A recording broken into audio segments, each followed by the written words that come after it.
Well, well, well. Hello, hello, and welcome back.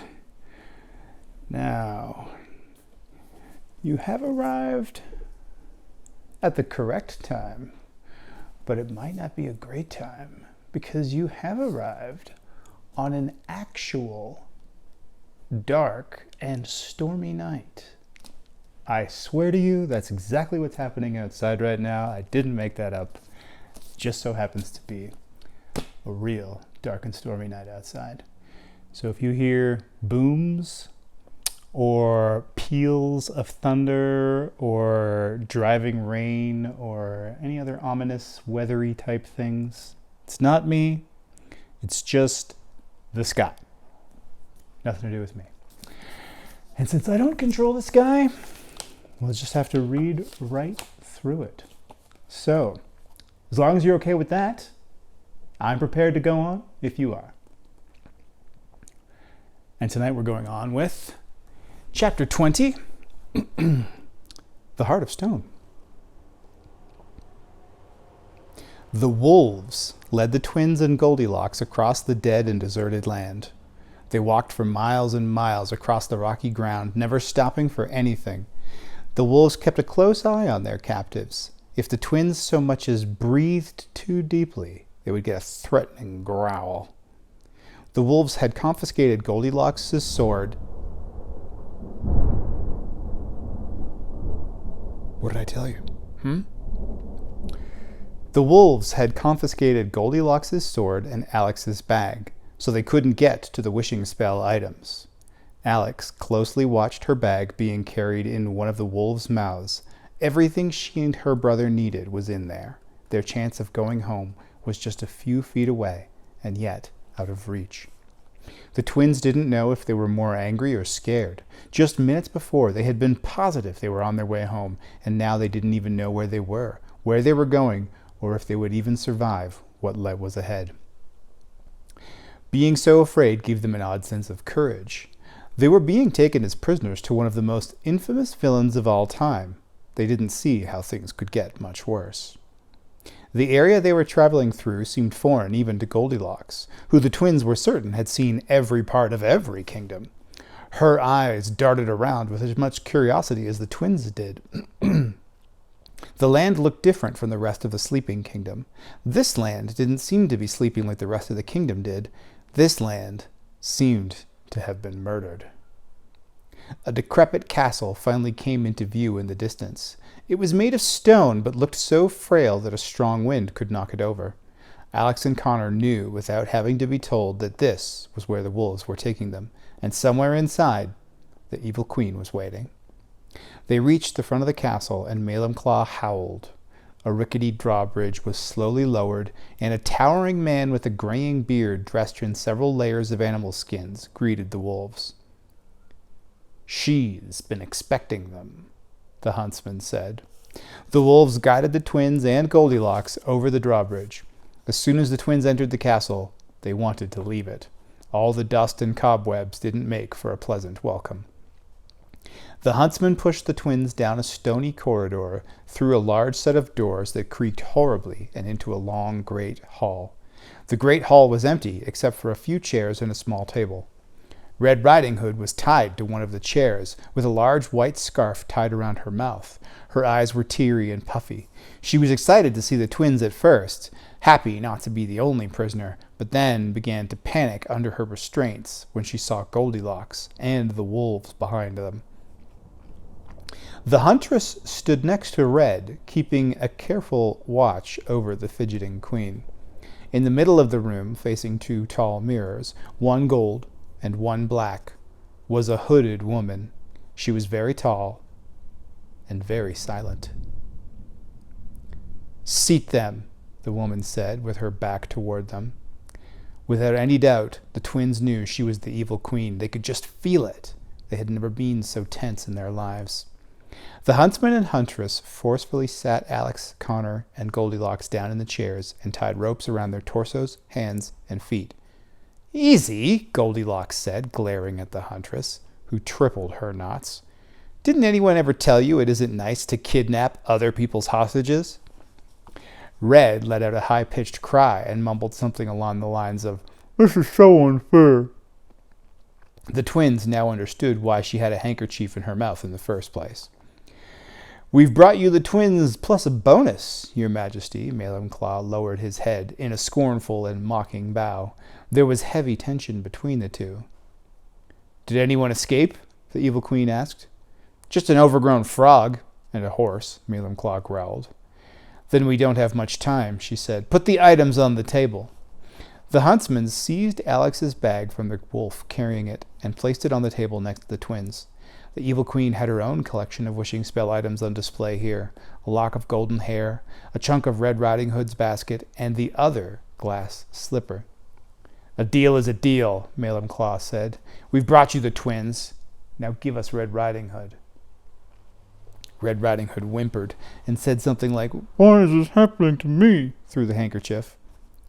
"You will have her when I am finished with the children," the evil queen said.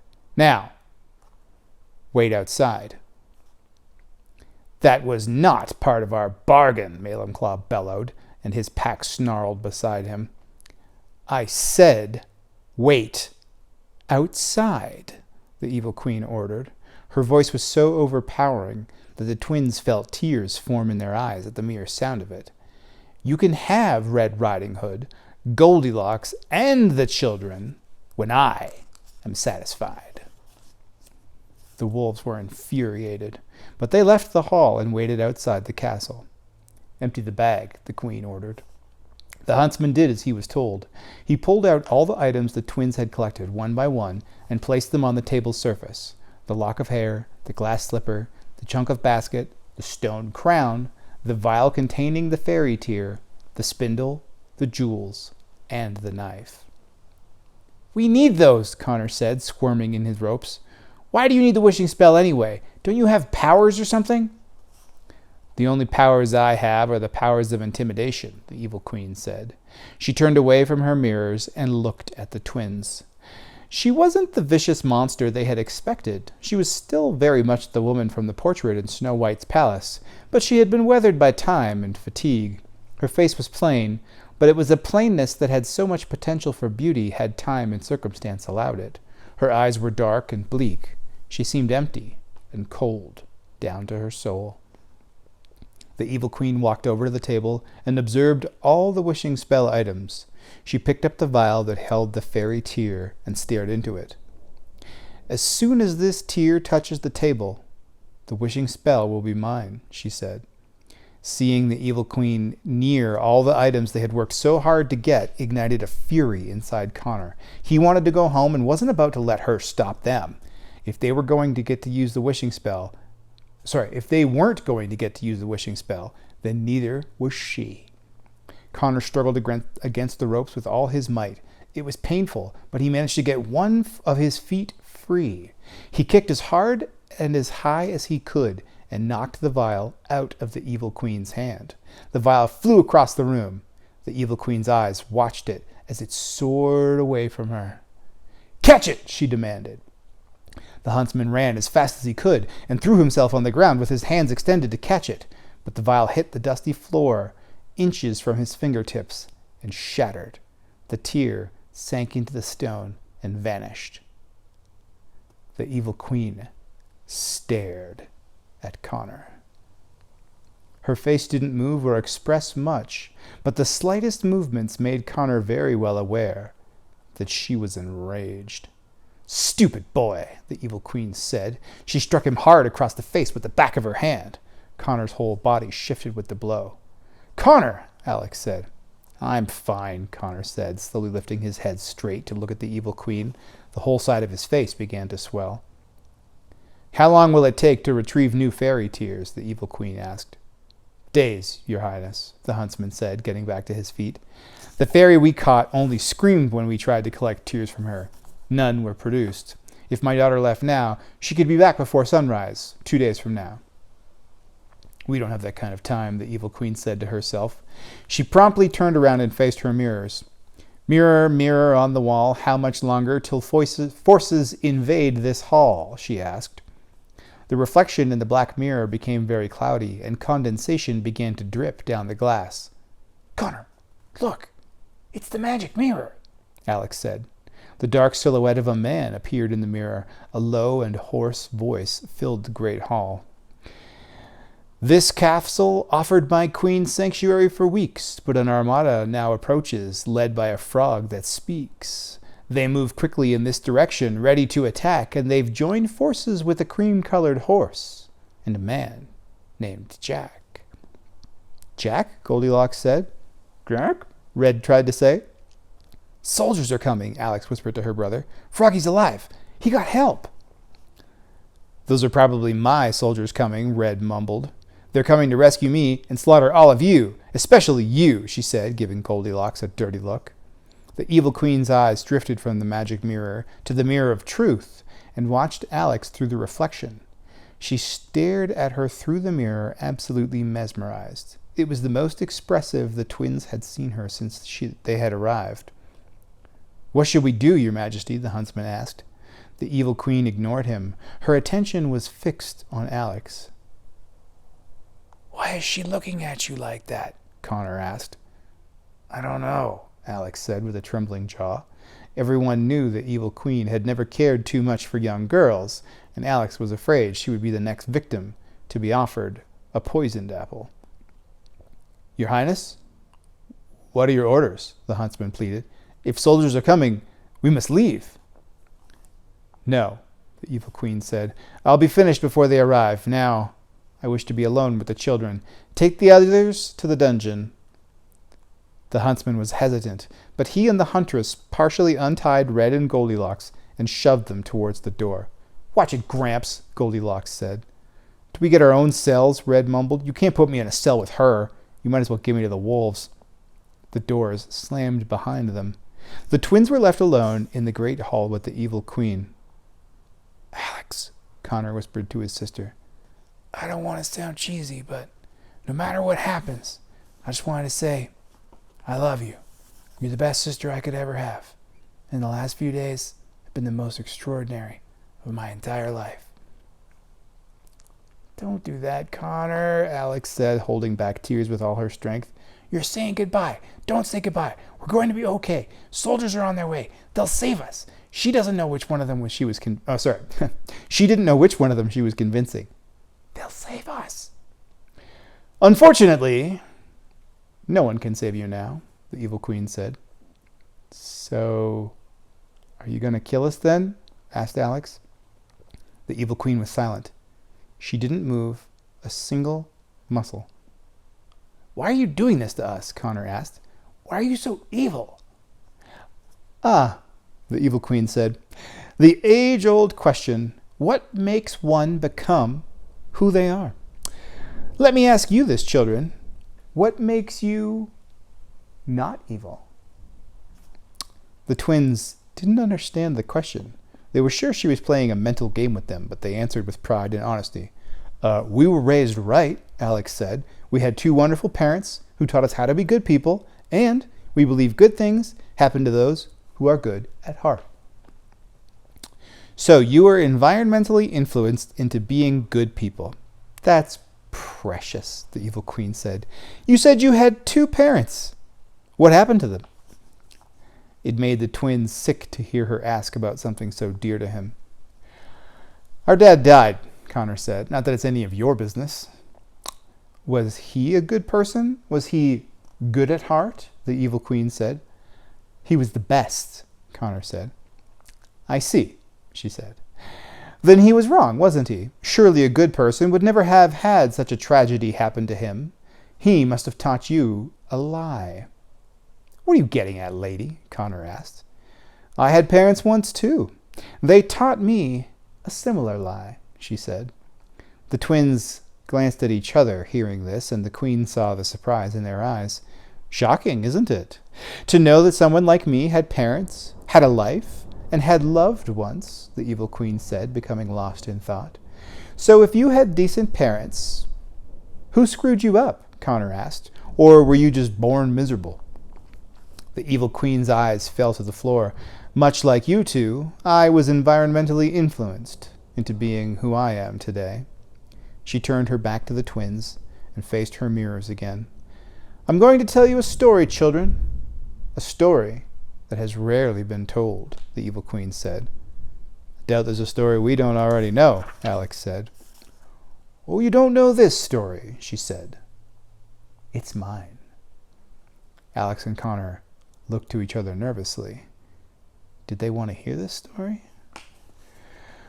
Once upon a time, there was an enchantress, the evil queen began. She was unlike all the fairies and witches that had ever lived before her. She lived without consequences and lived on desire and desire alone. She gave herself anything and everything she wanted, never caring about who or how she hurt doing so.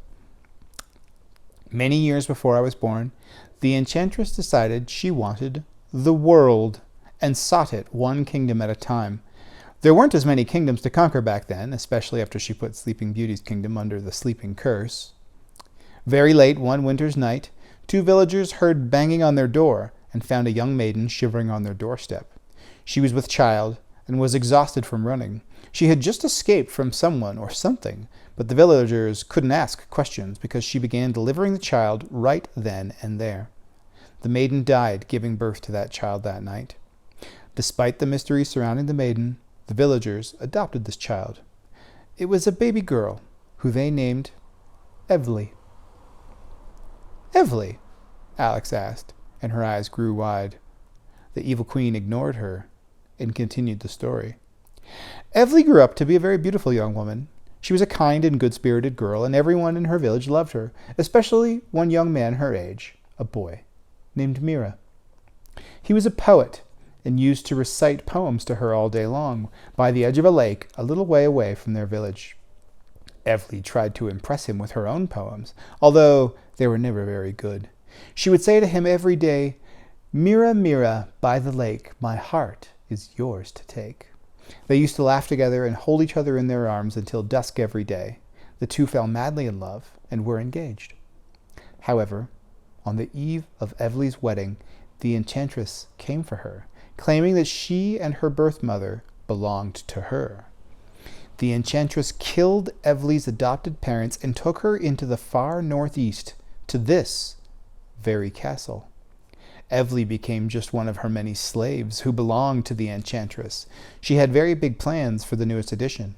Evely was groomed to marry Prince White, the future king of the Northern Kingdom, and the enchantress would control the kingdom through her. But Evely resisted, of course. Her heart already belonged to one man. Mira looked for Evely for years, and eventually found her. They wrote letters to each other and exchanged them through the bars of Evely's cell. The enchantress ultimately discovered the letters, but the enchantress was smart. She knew if she killed Mira, Evely would be inconsolable and worthless to her. So instead, she imprisoned Mira inside a magic mirror for eternity. Evely was heartbroken, the evil queen said. "You're Evely," Alex said. "The man in your magic mirror? He was your fiancé?" Connor asked. "Yes," the evil queen said. "I became Evely, the evil queen of the Northern Kingdom. It has a nice ring to it, doesn't it? People tend to be creative when they're condemning others." "So that's how you became queen," Alex said. "Not exactly," the evil queen said, glaring at her. "From the moment Mira was trapped inside the mirror, I refused to continue with the enchantress's plan. I still pretended to go along with it, gaining her trust and becoming a protege of sorts. She kept a room full of potions here in the castle. I spent hours of every day in that room, immersing myself in the substances, learning everything about them. I concocted a poison so strong and so deadly that all the trees and flowers for miles and miles were killed after 3 drops hit the ground outside my window. I was positive it would bring the enchantress to her end. And it did. The poison weakened the enchantress to the state of an ailing human. She ran from the castle and died somewhere in the forest nearby, unable to take care of herself without magic. I freed her slaves from her castle, including the man who later became my huntsman. The one person I wasn't able to free, however, was Mira. He was trapped in the mirror, and there was no way to get him out. I traveled all over the kingdoms for years, seeking help from every witch and fairy, but no one knew how to free the man from the mirror. The curse was too strong. Seeing the man I loved every day through a layer of glass, unable to touch him or kiss him or hold him, was unbearable. I was more than heartbroken. The pain was so deep I could barely breathe. I was sure my heart would eventually stop beating if I didn't do something for it. I found an old witch named Hagatha deep in the dwarf forests and begged her to help me. She, like everyone else before her, could do nothing about the mirror, but she treated my heartbreak. She cut my heart out of my chest and turned it into stone, the evil queen said. Gross, Connor muttered. She walked over to a stool on the side of the mirrors. On top of the stool was a stone that resembled a human heart. Alex gasped when she realized what it was. Only when I touch the stone do I feel any heartbreak, pain, or emotion whatsoever, the evil queen said. She picked up the stone and held it tightly in her hand. The evil queen's reflection changed in the mirror of truth as she held the stone. They saw Evely's reflection instead, the young and beautiful maiden the evil queen had once been. The evil queen set the stone back on the stool, and her reflection changed back into the cold and hooded woman she was today. Then you really are heartless, Alex added. Why did you become queen then? Connor asked. I figured being a queen and having a monarch's power would give me the authority I needed to find a way to free Mira, the evil queen said. Prince White became king and had recently been married. Soon it was announced that his wife was expecting their first child. I decided to strike before the heir was born. I used a love potion on the king, and he became enamored with me. That was easy, but getting rid of his pregnant wife, that was the difficult part. I poisoned her knitting needles and waited until she pricked herself. One cold night, while making a blanket for her future child, her water broke, and she pricked herself with one of the needles from the shock of it.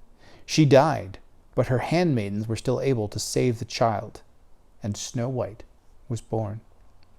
A few months later, I was married to the king, and he was dead a few months after that. I was able to continue my quest to free Mira. Unfortunately, being inside the mirror for so long had begun to affect Mira. His mind, his memory, and his appearance all started fading away. He began speaking in verse, like his poems when he was younger.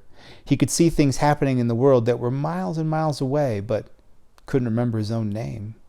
He was no longer a man, he was a reflection. Had my heart not been turned to stone already, watching the man I loved with all my heart slowly forget who I was would have killed me for sure. I was getting older, and Mira barely recognized me anymore. I ordered every beautician in the kingdom to my palace and underwent every beauty regimen possible for years and years to preserve the little youth I had left.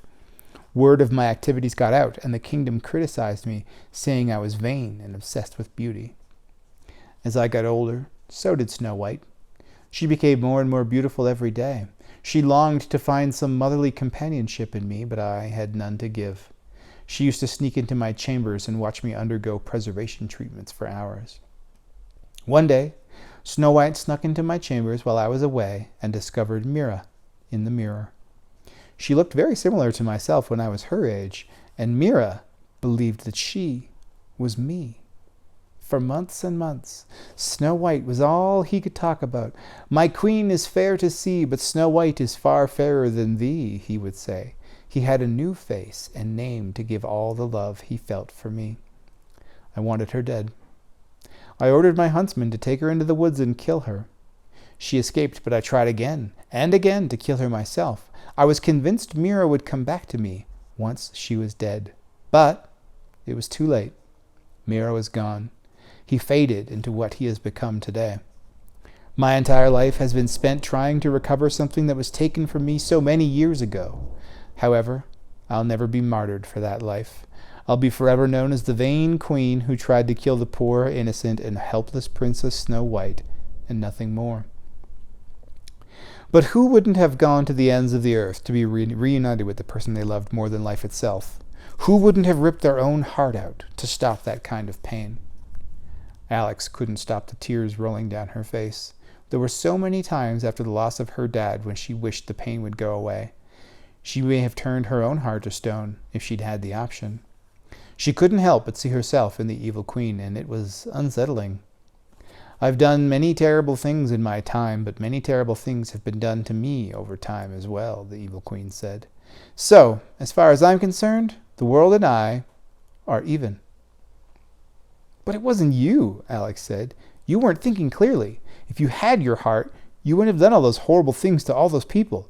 You're still Evely. Think about how differently people would feel about you if they knew this, Connor said. The world will always choose convenience over reality, the evil queen said. It's easier to hate, blame, and fear than it is to understand. No one wants the truth. They want entertainment. The evil queen turned back to the twins and saw the tears running down Alex's face. She walked over to Alex and let one of the tears roll onto her finger. The evil queen stared down at the tear just as she had done to the vial of fairy tears. A sentimental story always gets the same reaction out of girls like you, the evil queen said. She flicked Alex's tear onto the table with the wishing spell items. Suddenly, all the items began to glow, and a golden light began swirling above them. The evil queen had activated the wishing spell. Alrighty then. I guess Alex is a fairy for some reason. Interesting. But it will have to wait until we come back. Is this the last chapter? No. No, there's several chapters. But they're all pretty short, so we'll probably do a couple in a go. But we'll come back next time for chapter 21, a crucial chapter called The Mirror. Excellent. All right. But until then, on this dark and stormy night, it's gotten fairly late, and I've gotten a bit tired. So I'm going to get myself some sleep. Good night.